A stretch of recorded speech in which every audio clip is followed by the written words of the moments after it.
പ്രകൃതി ഭംഗി കൊണ്ട് എത്ര കണ്ടാലും മതി വരാത്ത മനോഹരമായ പ്രദേശമാണ് അട്ടപ്പാടി. ഇവിടേക്ക് പോകുന്ന വഴികളും അതുപോലെ തന്നെ മലകളുടെ കാഴ്ചയും ഒക്കെ എത്ര കണ്ടാലും ഇവിടേക്ക് എത്തുന്ന സഞ്ചാരികൾക്ക് ഒരിക്കലും മതിയാവില്ല. ഒരു ചെറിയ ഒഴിവ് കിട്ടിയാൽ പോലും നമ്മൾ പോകാൻ പ്ലാൻ ചെയ്യുന്ന സ്ഥലങ്ങളിലൊന്ന് അട്ടപ്പാടിയാണ്.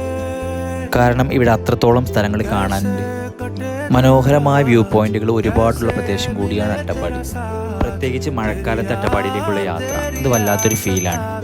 കോടമഞ്ഞും ചാറ്റൽ മഴയൊക്കെയുള്ള സമയത്താണ് നമ്മൾ അട്ടപ്പാടിയിലേക്ക് യാത്ര ചെയ്യുന്നതെങ്കിൽ ആ യാത്ര വല്ലാത്തൊരു അനുഭവം തന്നെയായിരിക്കും. നമ്മൾ പോയ സമയത്ത് എന്തായാലും മഴയൊന്നും ഉണ്ടായിരുന്നില്ല. ചെറിയൊരു ചാറ്റൽ മഴയല്ലാതെ കാര്യമായ മഴയൊന്നും ഉണ്ടായിരുന്നില്ല നമ്മളിപ്പോൾ പോയ ഈ സമയത്ത്.